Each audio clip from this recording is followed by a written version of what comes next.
Fala pessoal, tudo bem? Pessoal, no vídeo anterior eu falei para vocês alguns livros que quase não entraram na Bíblia hebraica, como por exemplo Ezequiel, Daniel. Daniel, para quem não sabe, ele não é considerado profeta até hoje, pelo judaísmo, é só um livro que está ali que reflete um período de um tempo. E alguns outros também, Esther, etc., entraram por mero acaso, tá? Agora, e o Novo Testamento? Bom, pessoal, o Novo Testamento também teve livros que não foram aceitos nos primeiros concílios, que eles entraram depois. Os 4 evangelhos, eles já são amplamente aceitos desde a seleção de Irineu de Lyon, que é do segundo século, onde por uma questão mística ele escolheu o número 4. Na verdade ele tinha escolhido primeiro os 3 sinóticos, e aí o evangelho de João entrou por força disso, porque ele achava que 4 era um número simbólico.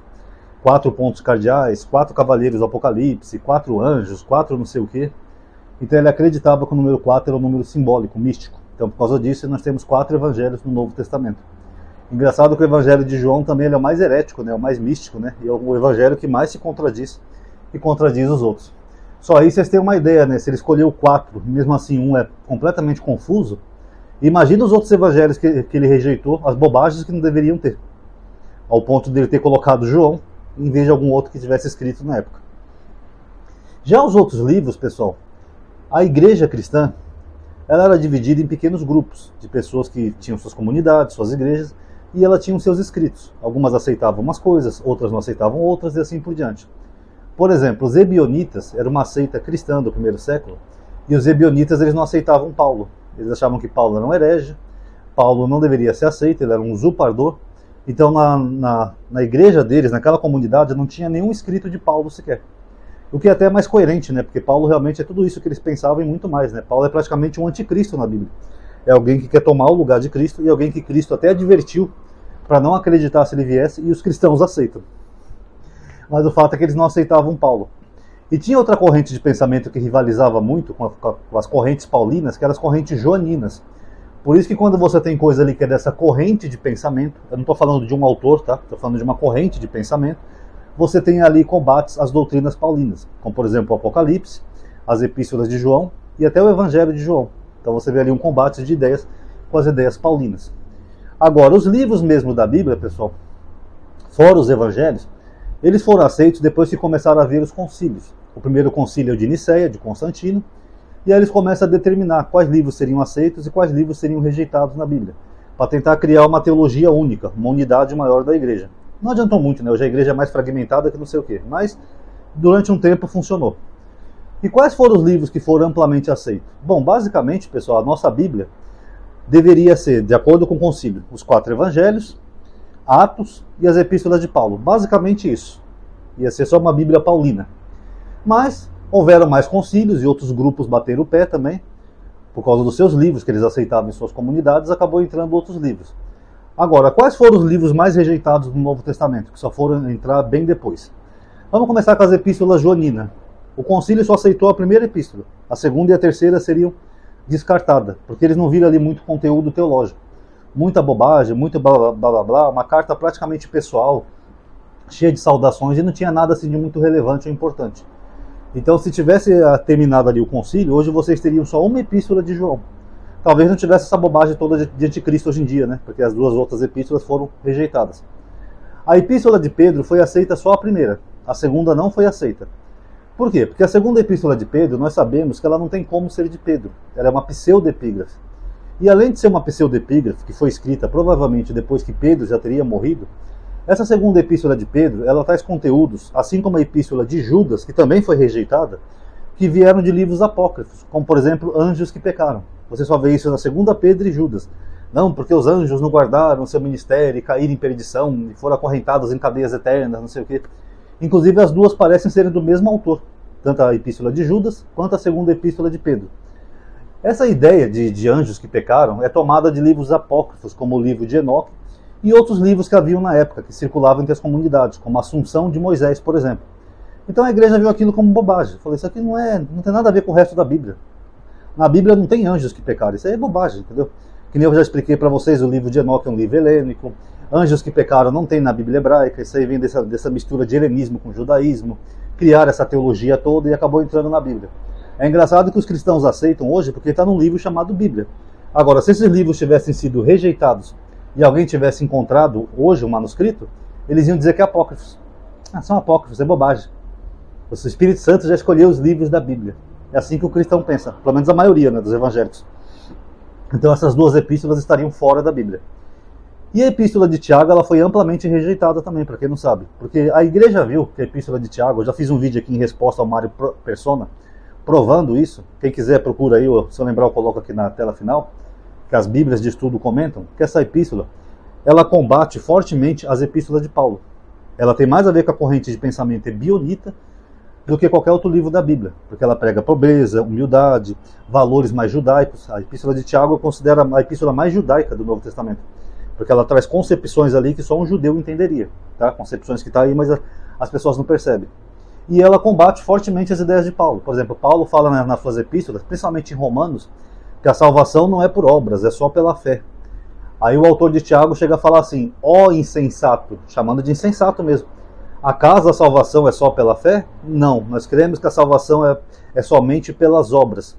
Vocês podem ver que tanto Paulo quanto Tiago, eles citam Abraão como exemplo, mas de forma diferente. Paulo entende que Abraão foi salvo, sabe lá do quê? Porque nem tinha salvação na época de Abraão, mas ele entende que Abraão foi salvo pela fé, ele teve fé em Deus, e Tiago entende que Abraão foi salvo pelas obras, porque ele fez aquilo que Deus mandou fazer, uma obra. Então essa epístola bateu fortemente nas epístolas paulinas. Aí ela entrou por força de alguns grupos, ela acabou sendo canonizada, mas ela não era para estar na Bíblia de ninguém. E um detalhe, Lutero queria tirar essas mesmas epístolas da Bíblia, principalmente a de Tiago. Sabiam disso? Lutero não queria a epístola de Tiago na Bíblia por causa disso, porque Lutero era mais paulino. As epístolas de Paulo, elas têm um certo fascínio em algumas pessoas. Quem não se lembra do irmão Rubens, que ele ficava apaixonado pelas epístolas de Paulo? Teve até um vídeo que ele falou assim, vocês perdoam, eu estou um pouco constipado hoje, tá? Tem um vídeo que ele falou assim, eu só não vou dizer que eu sou fanático por Paulo, porque fanático vem de funk, é idolatria, mas eu adoro as cartas de Paulo. Porque Paulo, ali na interpretação deles, ele está acabando com tudo que é lei, Velho Testamento, judeus, tudo aquilo. Paulo está tirando tudo elemento judeu e criando uma doutrina própria, né, o paulinismo. Então é natural que as pessoas fiquem mais encantadas com Paulo do que com Tiago, que traz mais humildade, mais pobreza, traz valores judaicos, etc, etc, etc. A própria salvação por obras. A igreja não tolera isso. Você vai ver malabarismos e narrativas de pessoas que dizem assim: não, amadinho, não tem contradição nenhuma entre Tiago e Paulo. Uma carta complementa a outra, porque a fé complementa as obras, blá, blá, blá. É as mesmas narrativas. Nem eles sabem o que eles estão dizendo direito. Porque, na verdade, você tem uma contradição clara ali. A salvação é por fé ou por obras. Isso aí que eles fazem é a narrativa que eles aprendem com pastores, mas, na verdade, não explica nada. Eles não tomam uma decisão, ou é por fé ou é por obras. Não, mas a fé sem obras é morte, então tem que ter a fé e tem que ter as obras. Não é o que as epístolas dizem, pessoal. Vocês são só narrativas. E vai vir gente comentar isso aqui nos comentários. Pode atualizar depois a página que vocês vão ver. Mas o fato é que a epístola de Tiago não era para estar na Bíblia. E se dependesse de Lutero, essas mesmas epístolas que foram rejeitadas nos primeiros concílios, elas estariam fora. Porque Lutero tinha esse mesmo pensamento. Então vocês veem, a nossa Bíblia nem era para ser como é hoje, assim, no Novo Testamento. A maioria dessas epístolas não estariam ali. E, por coincidência ou não, são as epístolas que os cristãos menos leem, né? Menos ignoram. A de Judas mesmo é só um capítulo. Não sei nem para que colocar uma epístola que tem só um capítulo e não tem nada de interessante ali. Só bobagem de anjos que pecaram, tal, não sei o que, pronto, acabou a epístola. Então fica meio esquisito, né? Mas eles mantiveram essas epístolas na Bíblia, pessoal, por causa da seguinte questão. Como é que ia ser uma Bíblia formada, baseada na história de um personagem que teve 12 apóstolos, e você ter uma Bíblia só com a epístola de um cara que nem foi apóstolo, Paulo? Ia ficar meio estranho, né? Quer dizer que os outros não escreveram nada. Pedro, Felipe, João, Bartolomeu, sei lá, tantos outros lá, apóstolos de Jesus, não escreveram nada. Você ia ter só epístolas de Paulo. Então, para não ficar muito estranho, eles pegaram essas epístolas que são mais leves, que elas não se chocam diretamente com Paulo, e colocaram ali na Bíblia. Pronto. Esses são os livros que não deveriam estar na Bíblia até hoje, que Lutero quis tirar. Agora, tem um último livro que é o mais intrigante, né? Que é sempre no final. É o último livro da Bíblia, Apocalipse. Apocalipse significa revelação, tá? E o livro do Apocalipse, pessoal, ele também sofreu rejeição no começo, principalmente das igrejas do Oriente. Elas não tinham esse livro, tá? Elas não aceitavam esse livro, achavam que era um livro bobo, cheio de fantasias e coisa e tal, não aceitaram esse livro. Até porque, pessoal, Apocalipse no primeiro século tinham muitos. Apocalipse de Baruque, Apocalipse de Pedro, Apocalipse de João, etc, etc, etc. Esse que entrou na Bíblia é o de João. Mas é um estilo literário que era comum no primeiro século. E a maioria dos livros de Apocalipse eram livros de bobagem, sabe? De visões malucas, de pessoas que viam coisas. Ah, eu vi um dragão, eu vi uma besta, eu vi não sei o quê. Parecia um alucinógeno, sabe, geral. Esse de João ainda é o mais coerente, né, que entrou na Bíblia, e mesmo assim, segundo eu acredito que ele sofreu várias modificações para estar do jeito que nós temos hoje aqui na Bíblia, tá? E o que acontece? O livro de Apocalipse sofreu várias rejeições, que além dessa imagem que o livro tem, é um livro que poderia assustar as pessoas. Se as pessoas acharem que era o fim do mundo, o mundo vai acabar, como acontece até hoje. Tem gente que lê o Apocalipse, aí dá uma chuvinha, a pessoa já acha que é o fim do mundo, sabe? Acontece um acidente aéreo, o Apocalipse previu isso, amadinho, o mundo vai acabar. Por isso que eles não queriam o Apocalipse na Bíblia, que nem Ezequiel, que eu falei para vocês, que é livros que as pessoas vão tomar literalmente, não vão estudar esses livros e vão ficar bobas, vão ficar maluquinhas acreditando no livro que é o fim do mundo. O livro do Apocalipse, ele foi, segundo a história, ele foi canonizado em 397 no Concílio de Cartago, que é um concílio mais recente do que o de Niceia. Mas mesmo assim era um livro completamente irrelevante, ele era um livro que não tinha muita importância.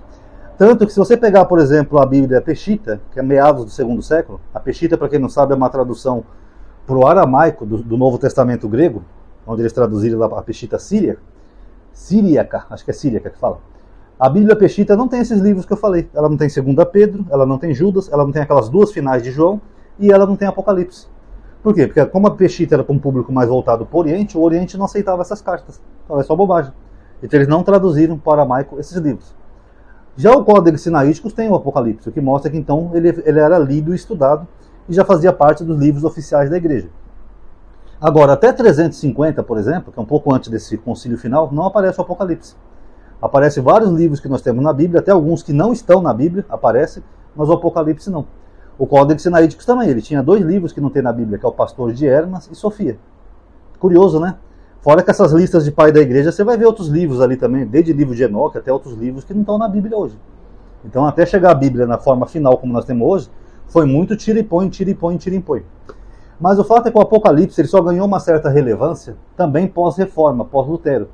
Que Lutero começou a entrar numa guerra com o Papa, ambos começaram a se ofender mutuamente, e Lutero começou a usar esse livro para ofender o Papa. Ele falava que o Papa era a besta do Apocalipse, parecido com os adventistas hoje em dia. O Papa falou que Lutero era o anticristo. Você vê que legal, né, o amor cristão, né? Como ele se ofende. Sua besta, seu anticristo, seu demônio. Sempre foi assim. Mas o fato é que esse livro também não era para estar na Bíblia. Oxalá não tivesse, né, pessoal? A gente ia evitar tanta gente aí largando a vida, emprego, perdendo tempo esperando coisas que nunca vão acontecer. Besta, anticristo, fim do mundo, marca da besta, tanta bobagem que a gente vê por aí. Oxalá esse livro tivesse sido tirado da Bíblia, viu? Teria sido bem melhor. Mas a grande questão é essa. O livro que nós temos hoje, chamado Bíblia, ele passou por tudo isso, por avaliações humanas. O que eles queriam, o que eles não queriam, o que eles tiravam, o que eles colocavam. E imagine o tanto de outros livros que foram rejeitados na época, que poderiam estar na Bíblia hoje. Tem uma epístola, acho que é Atos de Pedro, se eu não estou enganado, onde ele fala que Paulo é um assassino. Por que não está na Bíblia? Eu já mostrei isso aqui num vídeo antigo para vocês. Porque não era conveniente, né, mostrar que Paulo não era um personagem tão bonzinho como os cristãos pensam, né? Madinho, mas Paulo perseguia a igreja, está lá na Bíblia, não sei o quê. Não, ali está falando do caráter de Paulo, que Paulo era uma pessoa cruel, violenta e assassina. E não só uma pessoa que se converteu e virou santinho da noite para o dia, mas tem um apócrifo que detona Paulo também na Bíblia, tá? Dentre outros que detonam também outras correntes de pensamento que nós não temos hoje. Nós temos poucas informações dos pais da igreja, ou algum papiro que é encontrado, alguma outra informação ou outra que a gente vai tentando montar um quebra-cabeça. Mas o fato é, a Bíblia como nós temos hoje, ela era para ser bem diferente, com bem menos livros, tá? Então quando um cristão pega a Bíblia para poder ficar falando um montão de bobagem, ou fazendo aqueles estudos que eles fazem uma salada mista, né? Eu acho horrível isso. Eles pegam um versículo de um livro da Bíblia e misturam com outro para criar uma teoria. Por exemplo, o anticristo. Eles pegam um versículo de Daniel, que nem tem anticristo, mistura com Apocalipse, que também não tem anticristo, com a epístola de João, que fala do anticristo, eles fazem uma salada mista. Olha, o anticristo vai dominar todos por 3 anos e meio e vai colocar a marca da besta. São livros diferentes, pessoal. Eles tentam fazer uma harmonia forçada. Sabe aquelas crianças que tem aquele jogo didático que ela quer colocar o quadrado no triângulo? É a mesma coisa, não encaixa, tá? Mas enfim, esse videozinho aqui é só para complementar, tá? Amanhã eu não sei se eu vou fazer vídeo. Talvez só desejando um feliz ano novo, né? Que é o meu último dia do ano. Então quem gostou aí, pessoal, por gentileza, dê um like, que isso ajuda a aumentar a atividade e alcance. Se inscreva no canal, ativa o sininho ou entra na lista de transmissão. São listas de aviso, tá? Não é grupo. Comente também com a opinião de vocês. Muito obrigado a todos aí que assistiram. Paz a todos.